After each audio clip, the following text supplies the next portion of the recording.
اللہم صلی علی سیدنا و مولانا محمد معدن الجود والکرم و آلہ و صحبہ وبارک وسلم۔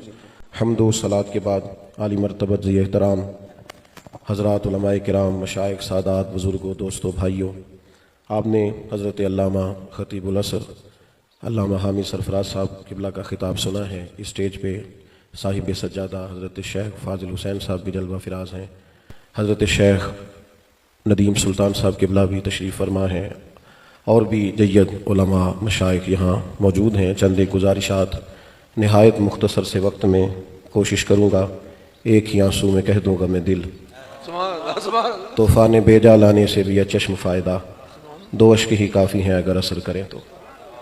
عزیز دوستو، مومن کی یہ شان ہوتی ہے کہ وہ اپنے رب سے بڑی محبت کرتا ہے۔ اس کے دل میں، اس کی روح میں، اس کے وجدان میں، اس کی سانسوں میں اپنے رب کے لیے شکر کے جذبات، اپنے رب کی رضا پر صبر کا جذبہ، اس کی محبت ہر وقت انسان کے رب و پے میں موجزن رہتی ہے۔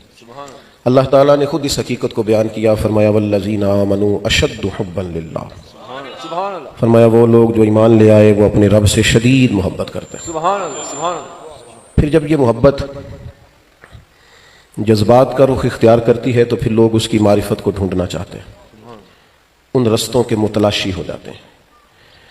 ظاہر ہے کوئی آدمی کسی بھی فن سے تعلق رکھتا ہو، جب وہ اس فن میں مہارت حاصل کرنا چاہتا ہے تو اس میں جن کو وہ ماہرین جانتا ہے، جن کو سمجھتا ہے کہ یہ اس میں سند ہیں، اتھارٹی ہیں، ان لوگوں تک جاتا ہے۔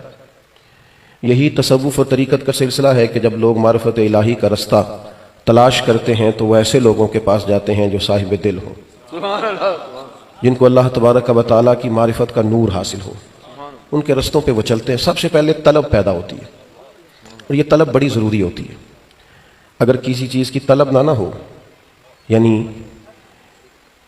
کھانا جتنا مرضی بھی اچھا پکا ہوا ہو، جب تک بھوک نہ لگی ہوئی ہو تو مزہ نہیں دیتا۔ بھوک پوری لگی ہوئی ہو اور کھانا بالکل سادہ ہو تو لوگ کھانا کھا کے کہتے ہیں آج مزہ بڑا ہے۔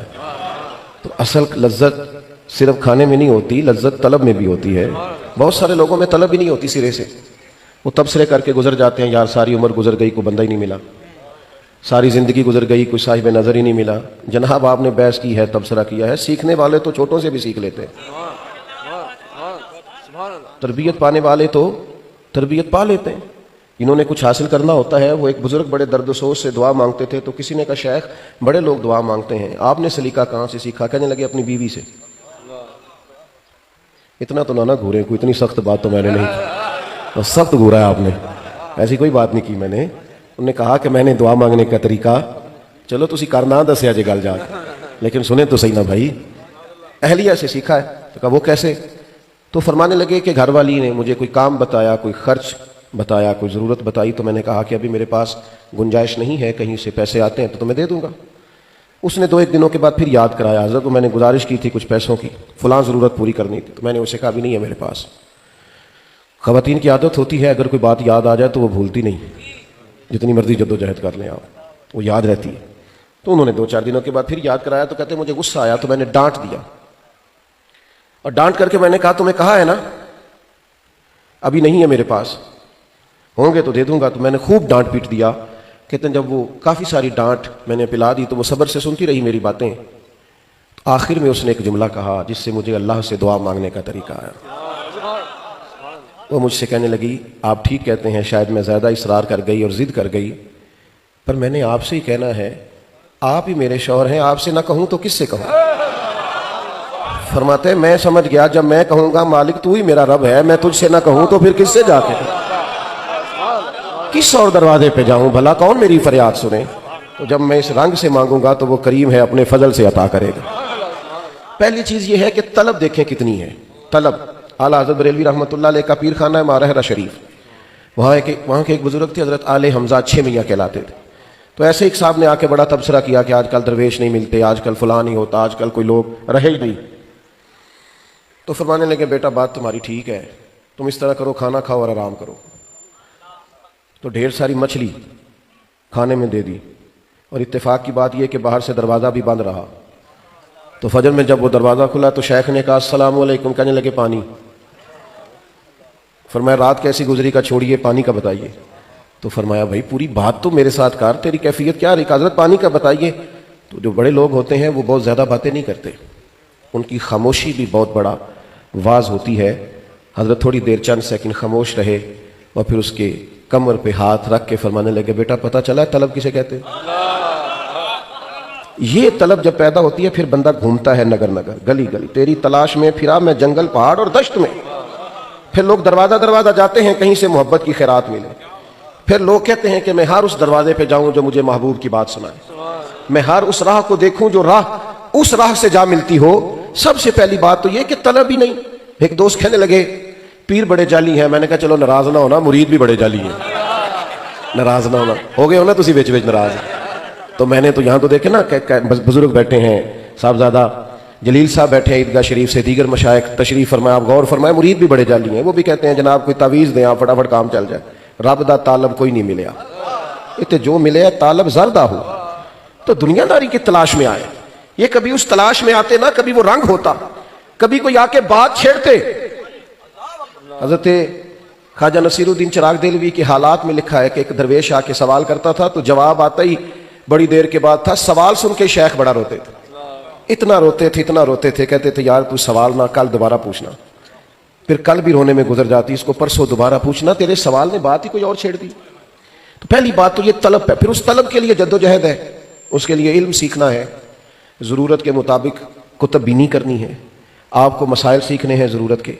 یہ جو ہمارا مزاج ہے نا آج کل، خانقاہی نظم میں بھی ایک مزاج ہے کہ صرف آپ محفل پہ تشریف لائیں گے اور آپ دیکھیں گے کہ کس طرح کر کے کانوں کی لذت کی چند خاص باتیں ہوئی اور تھوڑی دیر کے لیے ہم نے سنا اور سر دھنا اور پھر اس کے بعد رخصت ہو گئے. باقاعدہ سیکھنا ہے. ہمارے ہاں سننے سنانے کا مزاج بڑا اچھا ہے، سیکھنے سکھانے کا کوئی نہیں، پڑھنے پڑھانے کا یعنی کسی شارٹ کورس چاہیے سب کو. تھوڑے تھوڑے لوگ آتے ہیں بچہ داخل کرانے کے لیے تو 8 سال کا کورس سن کے کہتے ہیں 8 سال پورے. تو ہم کہتے ہیں یہ تو 8 سال میں تو کتابیں پڑھنے کا طریقہ آئے گا، صرف یہ کتابیں دیکھنے کا طریقہ آئے گا، باقی تو اس کے بعد اس کو مطالعہ کرنا ہے، جدوجہد کرنا. سیکھنے کی جب تک طبیعت نہیں نہ ہوتی، مزاج نہیں ہوتا. کم از کم میں جب محافل میں جایا کرتا تھا تو میں دیکھتا تھا کہ بہت سارے لوگوں کے پاس ڈائریاں ہوتی تھیں. وہ وہاں بھی کوئی علمی بات ہوتی، کوئی شرعی مسئلہ سننے کو ملتا تو اسے نوٹ کرتے. صحبت علماء سے علم آتا ہے، لیکن کب؟ جب مزاج سیکھنے کا ہو، جب مزاج غور کرنے کا ہو. کتنے جمعے پڑھتے ہیں ہم، کتنے علماء کی بات سنتے ہیں. لوگوں کے دعوے بھی ہیں مجھے 40 سال ہو گئے، مجھے 50 سال ہو گئے. آپ نے سیکھا کیا ہے؟ اور سیکھنے کے لیے پوری طلب ہو. نوجوانوں میری طرف دیکھنا، پاکستان ایک اسلامی ملک ہے، ہر جمعے میں خطبہ ہوتا ہے، ہر جگہ عالم گفتگو کرتا ہے. بڑی آسانی سے بڑے سستے میں ساری چیزیں سننے کو سمجھنے کو ملتی ہیں. ہر چیز آپ کی دہلیز پر آپ کو ملتی ہے. کبھی ان لوگوں کے بارے میں غور کرنا جو پیدا ہوئے بغداد میں، جوانی گزری مصر میں، بڑھاپے کے ایام ان کے حرمین شریفین میں گزرے. کبھی اس عالم کے پاس، کبھی اس کے پاس. اور چونکہ آستانے پہ بیٹھا ہوں تو کیسا دستور زباں بندی ہے تیری محفل میں، بات کرنے کو ترستی ہے زباں میری. کچھ ایسا بھی نہیں کہہ سکتا کہ جو محسوس ہو کہ کوئی بات شوخ پن میں چلی گئی ہے. ہم علم لدنی کے قائل ہیں، فیض کے بھی قائل ہیں، پر یہ تو کوئی مطلب نہیں کہ پیروں کے سارے بچے علم لدنی والے ہوں، سارے ہی فیض پہ چلے. او بھائی کچھ نہ کچھ تو آپ مہربانی کریں، کچھ تو توجہ کریں، آپ کچھ تو غور کریں. حضرت عبداللہ ابن عباس رضی اللہ تعالیٰ عنہ خاندان رسالت کے فرد ہیں، اور ان کو جو فیض ہے دعا کا وہ نبی کریم علیہ السلام سے ہے. حضور نے دعا دی اللہ اسے علم اور حکمت عطا فرما. تو میرا خیال ہے کہ سرکار کے دعا دینے سے سارے پردے اٹھ گئے تھے، معرفت کے سارے راستے کھل گئے تھے. لیکن اس کے باوجود حضرت عبداللہ ابن عباس فرماتے ہیں کہ میرا سیکھنے کا عالم یہ تھا کہ میں ایک ایک صحابی کے دروازے پہ گیا ہوں اور چل کے گیا ہوں اور اس ترتیب سے گیا ہوں کہ حضرت زید بن ثابت رضی اللہ تعالیٰ عنہ کثرت سے احادیث یاد کرتے تھے. اور مجھے کسی نے بتایا کہ ان کے حافظے پر محبوب کا بہت سارا کلام محفوظ ہے. فرماتے ہیں میں ان سے سیکھنے جاتا تھا، میں خاندان رسالت کا فرد تھا، اور میں اس طرح سیکھنے جاتا تھا کہ میں نے کبھی استاد کے دروازے پہ جا کے دستک نہیں دی. میں ان کے دروازے پہ بیٹھ جاتا تھا اور پھر میں انتظار کرتا تھا کہ وہ اپنی مرضی سے باہر نکلیں گے اور میں ان کی خدمت میں عرض کروں گا کہ حضرت اگر آپ پسند کریں، مناسب جانیں، جتنی آپ کی طبیعت ہو اتنی احادیث آپ بیان کریں، میں یاد کر لوں. فرماتے ہیں کبھی کبھی وہ چونکہ انہیں تو بظاہر علم نہیں تھا کہ میں باہر بیٹھا ہوں، وہ تو گھر کے اندر تشریف فرما ہوتے، تو فرماتے دیر ہو جاتی ان کو باہر تشریف لانے میں، تو میں تھک جاتا تو میں اپنے ہی امامے کا تکیہ بنا کے ان کی دیوار کے ساتھ لیٹ جاتا۔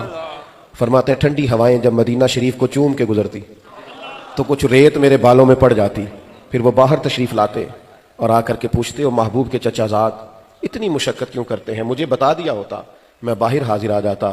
تو حضرت عبداللہ ابن عباس فرماتے حضور میں آپ سے سیکھنے آیا ہوں، میرا حق نہیں بنتا آپ کو تکلیف دینا، آپ جب مرضی او بھائی آپ سیکھنے کا ذوق تو یہاں تو آسانی ہے، ہر چیز دروازے پہ، خطیب کوئی مطالبہ نہیں کرتا آپ سے، ہر جمعے میں اعلان کرتا ہے ذرا ٹائم پہ آ جاؤ، کوئی مطالبہ نہیں، آپ ذرا تھوڑا وقت پہ آ جائیں، تھوڑا ٹائم پہ آ جائیں تاکہ میں بات آپ کو، آج کل ایک مسئلہ بنا ہوا نا ہماری سوسائٹی، مولویاں سانو دسیا ہی نہیں، مولویاں سانو جمعے کتنے بجے جاندے ہو جی کہ خطبے کے ٹائم، تو کیڑے ویلے دس دے مولوی صاحب تانوں، آپ نے مولوی صاحب سے پوچھا کب تھا، مولوی کو آپ نے اہمیت کب دی تھی، مولوی کو سوسائٹی کا بااثر اور معزز آدمی آپ نے جانا کب تھا، آپ نے ان طلباء کو اکرام کب دیا تھا، آپ نے کب سمجھا تھا کہ یہ کوئی بہت معیاری لوگ ہیں، اللہ ماشاءاللہ، آپ نے وہ دیکھیں نا، شخصیت کا اثر ہوتا ہے جب آپ کسی کو بڑا جانتے ہیں۔ ایک صاحب مجھ سے کہنے لگے دور دور سے آ کے ہمارے خطیب صاحب سے لوگوں نے سیکھا ہے اور ہم نے مسجد بنائی ہے، ہمارے بچے کچھ نہیں سیکھ سکے، تو میں نے کہا وہ جو دور سے آتے ہیں وہ قبلہ حضرت صاحب کے پاس آتے ہیں، تو اس اپنے بالوں دسے ایسی 35,000 مولوی رکھے ہیں، ان کی اور ان کی سوچ میں بڑا فرق ہے،